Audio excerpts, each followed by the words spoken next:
आनंद की अनुभूति कब होगा? जब आप हाथ में तुलसी लेकर, गले में तुलसी हो, 5 मिनट प्रभु का ध्यान लगा करके राम राम करिए महाराज, देखिए तो क्या आनंद की अनुभूति होती है।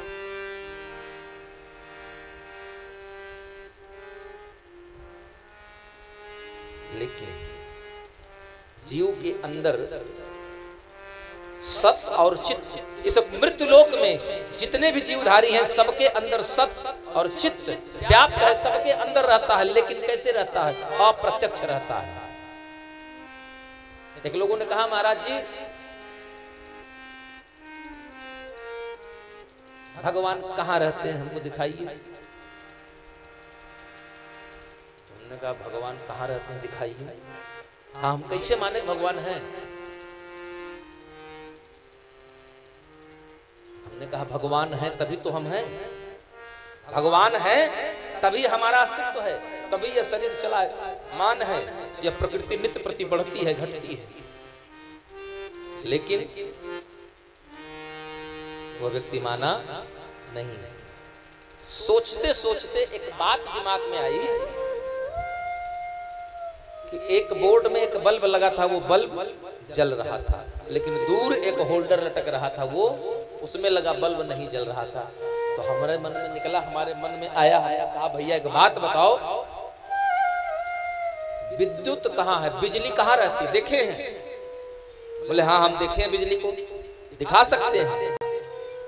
हाँ दिखा सकते हो, तो कहाँ रहती है? तो झट से प्लग लेकर गए, बोर्ड में लगा दिया, कहा ये देखिए बिजली बल्ब जल गई। जैसे उन्होंने प्लग लगाया और उधर बिजली जल्दी आए हमारी तरफ घूम करके, कहा कि ये देखो बिजली जल गई। तब तक पास में खड़े सिंह साहब तुमने खींच करके थप्पड़ मारा गाल पर। बोले बहुत बदतमीज आदमी हो। बोले हमने क्या बदतमीजी किया? बोले जिसने चाटा मारा वही भगवान है। लो ऐसे कैसे हो सकता, थप्पड़ आपने मारा? तो बोले जिस प्रकार थप्पड़ मारने के लिए भगवान खुद नहीं आए, भगवान ने इसको प्रेरणा दिया, शरीर उठा और कान के नीचे थप्पड़ बजा। उसी प्रकार कोई ठीक उसी प्रकार ये क्रिया हुई जैसे तुमको उस बल्ब में विद्युत दिखाने के लिए इसको प्लग में लगाना पड़ा। साधन और साधक जब दोनों मिल जाते हैं तब साध्य सिद्ध होता है, और जब साध्य सिद्ध हो जाता है तो परमात्मा का साक्षात्कार उसी दिन हो जाएगा। उसी दिन भगवान आपको मिल जाएंगे, आप भगवान को प्रत्यक्ष देख लेंगे। और रहता कहाँ है? हमारे शरीर में ही है, लेकिन वो अप्रत्यक्ष है। हमको भगवान को ढूंढना नहीं है, बस भगवान को महसूस करना है, भगवान को रियलाइज करना है कि वो परमात्मा हमारे साथ रहते हैं, हमारे साथ ही है। तीसरा शब्द जो आया आनंद, तो आनंद की प्राप्ति के 2 मार्ग बताए गए, आनंद के 2 भेद बताए गए। और वो दोनों भेद कहाँ से मिले? कोई दंत कथा नहीं, तैत्तरीय उपनिषद में लिखा है कि आनंद प्राप्ति के 2 ही साधन हैं, एक स्वयं सिद्ध आनंद है, दूसरा साधना सिद्ध आनंद है। दिल्ली जाना है, जेठ का महीना है, यहाँ से बढ़िया एक तो जनरल टिकट कटा के चले जाइए, जनरल टिकट कटा कर चले जाइए, क्योंकि पैसा नहीं है।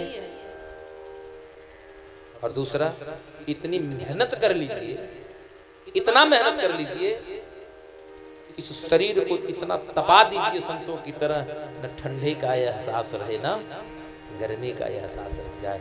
ये साधना जन्य आनंद है।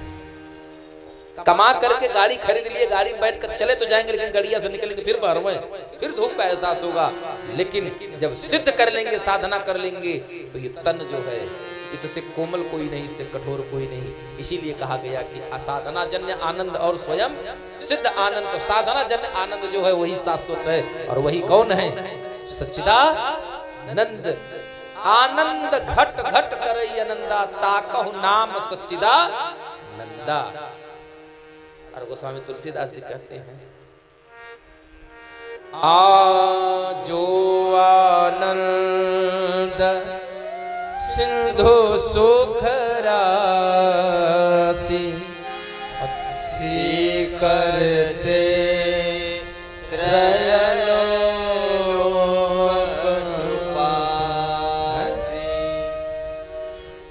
जिसके सीख से अगर छिड़क दें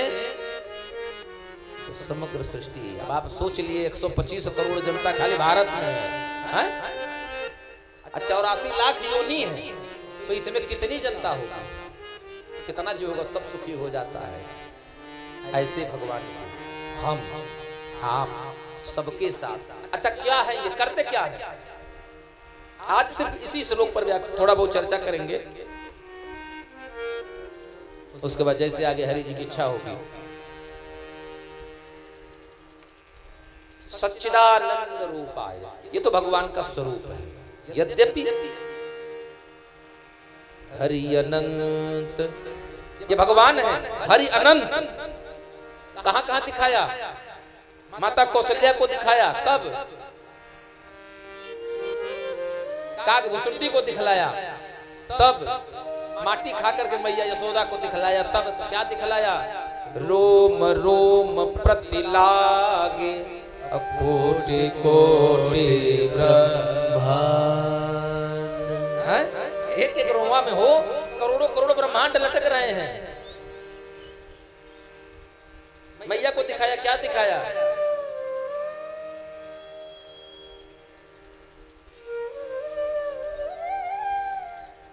ब्रह्मा विष्णु तमाम लोग बैठे। कहां? भगवान के मुआ में। सूर्य चंद्रमा कई निकल कर जा रहे हैं। वो भगवान है जिन्होंने यहाँ पर भागवत में मात्र 3 को बताया है। क्या?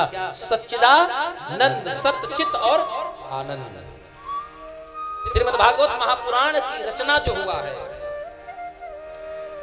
हमारे गुरु भगवान कहा करते हैं यह रस पंचक में है।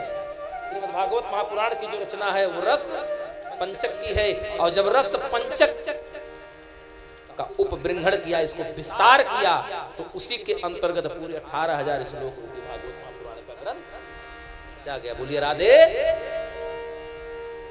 ये रस पंचक है, रस पंचक, जिसमें भगवान का स्वरूप का वर्णन बिना रस की प्राप्ति के लिए नहीं किया जा सकता। भगवान के रूप का वर्णन अगर करना है तो गोपी बनना पड़ेगा। क्यों? गो माने इंद्री। कितनी इंद्री है? 5 कर्म इंद्रियां और 5 ज्ञान इंद्रियां।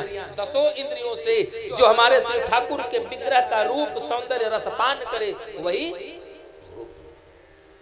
तो भगवान ने ऐसे अनंत कोटि विभूषण से विभूषित पूर्ण ब्रह्म परम पिता परमेश्वर, जिन्होंने अपने साथ मात्र 3 प्रत्यक्ष रखा है, सत्य, चित और आनंद। ऐसे अनंत गुणों से विभूषित, विशेषतः 3 गुण वाले हमारे श्री ठाकुर जी श्री के श्री चरणों में हम प्रणाम करते हैं। क्यों करते हैं? विश्वोत्पत्त्यादि हेतवे, विश्वोत्पत्त्यादि हेतवे। और अंत में लिख दिया श्री कृष्णाय। तो श्री कृष्णाय, श्री कौन है? श्रीयाम माने श्री जी। श्री जी कौन है? हमारी राधिका मैया। आइए बाल रामचरितमानस में चलते हैं। यहाँ लिखा है विश्वोत्पत्त्यादि हेतवे, वहां लिखा है उद्भव स्थित संहार कारिणी क्लेश हारिणी तारिणी। कौन करता है?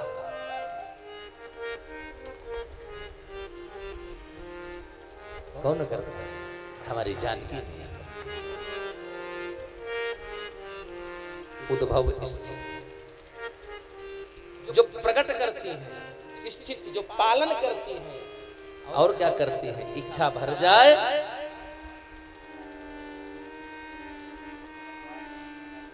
क्लेश हारिणी, जीवन से दुखों को दूर करती हैं तारिणी, पार भी कर देती है।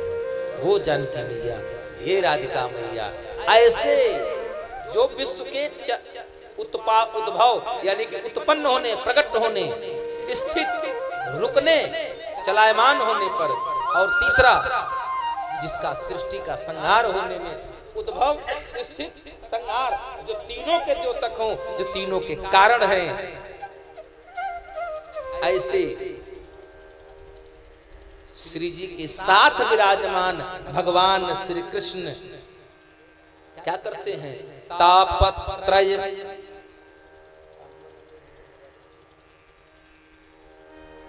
तापत्रय